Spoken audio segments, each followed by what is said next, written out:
Apoorva apartments के नाम से एक सोसाइटी थी। यहाँ कुछ मध्यम वर्ग के तो कुछ अमीर परिवार के लोग रहते थे। अब ये तो आप भली भांति जानते हैं कि मध्यम वर्ग के परिवार जब अपने ही जैसे लोगों से मिलते हैं तो कितनी खिचड़ी पक जाती है। ऐसे ही कुछ अपूर्वा सोसाइटी में था। सुबह के 6 बजे ही नहीं थे कि 30 वर्षीय सुप्रिया अपने बेटे रोहन को स्कूल भेजती है और सामने वाली पड़ोसन नंदिनी झाड़ू लगा रही होती है। तभी शीला भी झाड़ू लगाने लगती है। जल्दी जा बेटा जल्दी जा, स्कूल की बस खड़ी हुई है। रोहन। अरे हाँ माँ, जा तो रहा हूँ। Bye mummy. वही लॉलीपॉप तो दे दो मुझे। हाँ ले। रोहन लॉलीपॉप का रैपर वहीं छोड़कर बस में बैठकर चला जाता है और कूड़ा देख नंदिनी भिनभिनाने लगती है। अरे सुप्रिया देख, तेरा बेटा यहाँ कूड़ा करके चला गया। मैं झाड़ू लगा रही हूँ और इसको कूड़ा करना है, तू संभालती क्यों नहीं अपने बेटे को? नंदिनी मेरे बेटे को कुछ मत बोल, वैसे भी तेरे दरवाजे पर कूड़ा करके नहीं गया है, जल्दबाजी में चला गया है वो। ए नंदिनी, सुप्रिया को क्या बोल रही है? अपने कूड़े को देखा? तेरा कूड़ा मेरे दरवाजे पर क्यों आ रहा है? अपने कूड़े को अपने दरवाजे पर कर। तेरा हमेशा का देख रही हूँ मैं जानबूझकर कूड़ा उधर फेंकती है। ए बिना देखे कुछ भी मत बोल शीला, तेरा तो मेरे से 24 घंटे लड़ने का ही मन करता है। ना बात करूं तो जानबूझकर आएगी। इतना प्यार करती है कि मुझसे रोज बात करेगी। अब एक खजूर जैसी शक्ल की तेरे से मैं बड़ा करूंगी प्यार। आजकल दिन में सुबह उठकर भी सपने कैसे देख लेती है तू? नंदू, ए नंदू, भिड़े दिमाग के कीड़े, सही नाम है तेरा। अच्छा है, इनकी लड़ाई से मैं यहाँ से निकलती हूँ। सुप्रिया जाने लगती है तो शीला की सास आती है। अरे बहू देख सुप्रिया कैसे निकल रही है। कहाँ चली सुप्रिया बहू? अरे आंटी जी, आपकी पूर्ति नहीं होती क्या अपनी बहू से जो मुझसे सुबह सुबह लड़ने को आ रही हो? अब मुझे अपनी ग्राम सभा में और मत घुसाइए। कैसे न घुसाऊं? तेरा बेटा कूड़ा करके गया है, मेरी बहू झाड़ू लगा रही है। मेरी बहू पागल थोड़ी है। अरे लड़ाई शुरू हो गई है। जल्दी जल्दी आ जाओ सारे मोहल्ले वाले ग्राम सभा में, और थोड़े से पॉपकॉर्न वगैरह ले आना, चाय भी ले आना। अरे जोगिंदर भाई, चाय का इंतजाम मैं कर देता हूँ, आप अपनी गाड़ी धो लो। जोगिंदर की आवाज सुनकर आज पड़ोस के मोहल्ले वाले अपने छज्जे से खड़े होकर सारी औरतों की लड़ाई देख रहे होते हैं और अंकित भी ताली बजाकर कहता है अरे कार्यक्रम शुरू हो गया सुनील भाई। अरे भाई, मेरे को अखबार पढ़ रहा था, अब अखबार छोड़ना पड़ेगा। अखबार की ताजा खबर बाद में पढ़ियो, पहले अपने मोहल्ले की तो ताजा खबर देख ले।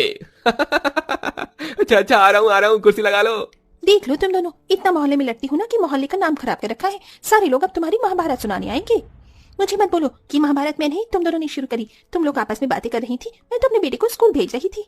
अरे सुप्रिया, तू फिर लड़ने लग गई। तुझे कितना बोला है दूर रह, पर मौका मिलते ही कुश्ती या बात करने लग जाती है। हाँ जेठालाल, बेटा तू बिल्कुल ठीक कह रहा है। समझा अपनी बीवी को। तेरा बेटा कूड़ा यहाँ करके चला गया और साफ भी नहीं कर रही, मेरी बहू से लड़ रही है। आंटी जी फिर से आप मेरे बेटे को बीच में घसीट रही हैं, पर एक छोटा सा रैपर ही तो था और साफ कर रही थी ना, उठा देती। लेकिन आपकी बहू को तो मेरे बच्चे से भी लड़ना है और मेरे पति से भी शिकायत करनी है। तुम बस ऊपर से खड़े खड़े देखते ही रहना, अपनी बीवी का पक्ष मत लेना। इस ग्राम सभा में सब लोग हंसने के लिए ही आते हैं। जोगिंदर भाई, आप तो कब से यहाँ पर गाड़ी धो रहे हैं? आप तो कुछ कहिए, बताइए, मैं कुछ बोलूं? मैं चुपचाप जा रही थी ना, दूसरी बार भी इन्होंने ही रोका और उनकी बहू ने। इतनी सच्ची सावित्री भी नहीं हो तुम सुप्रिया, शीला की तरह हो बिल्कुल। ए तू फिर मेरे को बीच में ले आई, रुक, तेरा तो मैं अभी गेम बजाती हूँ। मोहल्ले में सब्जी बेचने वाला आता है तो शीला एक लौकी उठाकर नंदिनी पर वार करती है, लेकिन नंदिनी झुक जाती है और वो सरदार के सिर में लगता है। ये देख उसके दोस्त हंसने लगते हैं। अरे और को सब सुबह सुबह गांव मोहल्ला के मजे मिल गया तुझे जोगिंदर प्रसाद। ऐसे हंस क्या रहे, अभी तुझे भी पता चलेगा। अरे सुबह सुबह ग्राम सभा के चक्कर में मुझे लग गई। तुम लोग मुझे मत संभालना, आपस में बहस करना इन औरतों की तरह। तेरी हिम्मत, तो मुझे इस सब्जी से मारने वाली थी। अब देख मैं क्या करती हूँ। नंदिनी जोगिंदर की गाड़ी धोने वाली पानी की बाल्टी को लेकर शीला पर डाल रही होती है, लेकिन वो हट जाती है और उसकी सांस भीग जाती है। नंदिनी, तूने मेरे पर पानी डाला, अब देख मैं तुझे नहीं छोड़ूंगी। जानकी भी टमाटर हाथ में लेकर नंदिनी पर वार करती है, पर सुप्रिया को लग जाता है और सुप्रिया टमाटर उठाकर जानकी के परिवार पर वार करती है। और इस तरह से सारी औरतें आपस में सब्जी वाले की सब्जी को खत्म करके एक दूसरे पर सब्जी की बरसात करती हैं, जिसमें जेठालाल भी घायल हो जाता है और आसपास के मर्द भी कुछ लोग हंस रहे थे। तो एक तरफ सब्जी वाला अपना सिर नोच रहा था। अरे राम राम, बाप रे बाप, अरे मेरी सब्जी को तो छोड़ दो। अरे अभी मैंने बोनी के लिए निकला था भैया, लेकिन यहाँ तो महाभारत शुरू हो गया। अरे मेरे भिंडी टमाटर आलू लौकी छोड़ दो, इन्होंने तुम्हारा कुछ नहीं बिगाड़ा भाई। चुप कर तू, बड़ा आया सब्जी वाला, दिखाई नहीं देता यहाँ ग्राम सभा शुरू हो गई है। अब आया मजा, ये औरतें भी ना।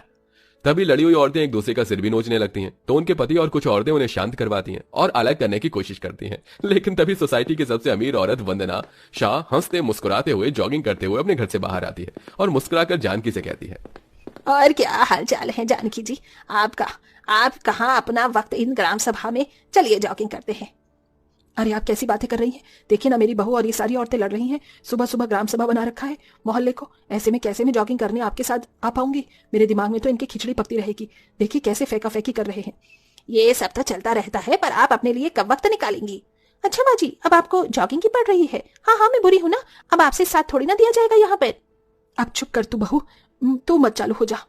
हाँ हाँ हाँ हाँ, देखो देखो मोहल्ले वालों, ग्राम सभा वालों, इन सास बहू को कुछ नहीं मिलता तो आपस में ही लड़ने लगती है दोनों, क्यों नंदिनी? हाँ हाँ तुम तो जैसे कि बड़ी अच्छी हो, अभी दोनों एक दूसरे के खिलाफ थी, अब साथ हो गई, ताली मार रही हो। I think we should go. आप अपनी ग्राम सभा में ही बिजी रही सारी औरतें। वंदना शाह जो एक 50 वर्षीय पढ़ी लिखी अमीर घर की औरत थी, वहां से जॉगिंग के लिए पार्क में चली जाती है। यह उसका हमेशा का था। मोहल्ले की सभी औरतें सुबह सुबह अपने ग्राम सभा में पंचायत लेकर चालू हो जाती थी। कभी किसी से लड़ना, तो कभी कुछ चुगलीबाजी करना, कभी एक साथ रहना, तो कभी एक दूसरे पर ही हाथापाई करना। इन सब के बीच हर सुबह वंदना शाह ऐसे ही अपनी जॉगिंग के लिए मुस्कुराते हुए निकल जाती है। ऐसे ही एक सुबह फिर औरतों की ग्राम सभा होती है और जानकी अपनी बहू और सुप्रिया जेठालाल के साथ रहती है। एक बात कहूं बच्चों, ये वंदना शाह हमारी लड़ाई होने के बावजूद भी इग्नोर करके चली जाती है, ना कुछ कहती है और हमेशा मुस्कुराती रहती है। क्या इसकी लाइफ एकदम सही है? हम लोगों को देखो, हमें खुद एक दूसरे से लड़ते रहते हैं, वरना अपने ही घर में भी। अरे सही बोल रही हैं आप। मेरी बेबी तो मुझे भी घर में बहुत किचकिच करती है। पता नहीं अपने बहू बेटे के साथ कैसे रहते हैं, पूरा घर शांत रहता है। क्या बोला तुमने? अभी दोबारा मेरे साथ ऐसा किया ना तो एक और कोनी पेट में मारूंगी। सॉरी जानू, सॉरी। सुबह सुबह अत्याचार न किया करो। वैसे जानकी आंटी आप बिल्कुल ठीक कह रही हैं, वो इतनी खुश रहती हैं, इन्हें कोई गिला शिकवा नहीं होता। क्या आपस में इतने बड़े परिवार में शायद अमीर है तो आराम से ठाट बाट से रहती होंगी, लेकिन मुझे तो कुछ और ही लगता है। इनकी बहू को मैंने घूरती हुई आंखों से घूरते हुए देखा है, मुझे तो लगता है जैसे कि कुछ गड़बड़ है। नहीं बहू, इनमें क्या गड़बड़ होगी? इतना सारा पैसा, धन रुपया, बहू बेटे हैं, इतना मुस्कुरा के तो रोज मॉर्निंग वॉक के लिए निकलती हैं। चल हम घर चलते हैं, बहुत ग्राम सभा बना ली, 8 बज रहे हैं, चाय वाय बना लेते हैं। हाँ ठीक है। हाँ हम भी चलते हैं। सब लोग अपने घर जाकर चाय पानी कर काम पर निकल जाते हैं। वंदना अपने बेटे का एटीएम कार्ड उठाकर चश्मा बनवाने आती है। ऑटो टैक्सी को रोक रही होती है। बारिश भी शुरू हो जाती है, उसे कोई रिक्शा नहीं मिलता। तभी जानकी और सुप्रिया वंदना को भीगते हुए देखती हैं तो रिक्शा को रोक लेती हैं। अरे वंदना जी, आपके पास तो कार है, फिर आप ऑटो का इंतजार क्यों कर रही हैं? बारिश में भीग जाएंगे, मेरे साथ बैठ जाइए, एक ही सोसाइटी में तो रहते हैं हम लोग। आइए आइए ना आंटी जी, जानकी आंटी ने मुझे भी ऑटो में बिठाया है, साथ में चलते हैं। ठीक है बेटा। वंदना उनके साथ ऑटो में बैठ जाती है। सुप्रिया और जानकी अभी भी उसके मुस्कुराते हुए चेहरे को देख रहे थे। फिर वंदना उन्हें अपने घर पर चाय के लिए इनवाइट करती है। वो खुद चाय बनाकर दे रही होती है कि बहू बेटे जाकर कहते हैं, माँ जी बताइए, आपने राहुल का एटीएम कार्ड चुराया है या नहीं? माँ मैं जानता हूँ आपके पास है, यही टेबल पर रखा था मैंने।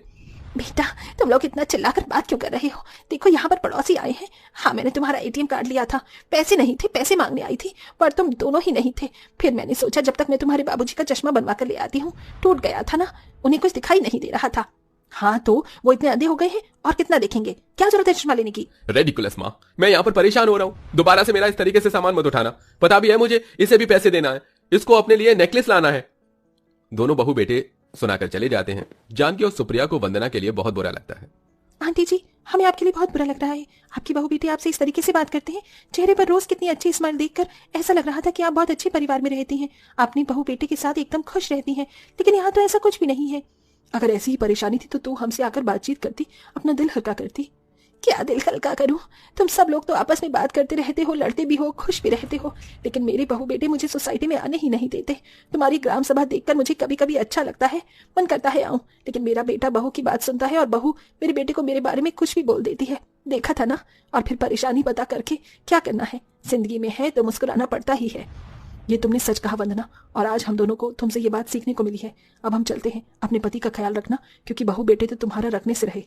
ये सुन वंदना जानकी को गले लगाती है और हमदर्दी के साथ वहां से चली जाती है। जानकी ये बात अपनी बहू को भी बताती है और सुप्रिया अपने पति को। उन्हें यह बात सीखने को मिलती है कि जिंदगी में चाहे कितने भी दुख दुविधा आ जाएं, लेकिन हमेशा मुस्कुराहट के साथ जिंदगी के हर परेशानी को कम किया जा सकता है। दोस्तों, क्या आपको भी मेरी ही तरह मोहल्ले की लड़ाई देखने में बहुत मजा आता है? अगर हाँ तो कमेंट बॉक्स में हाँ लिखकर जरूर बताइए।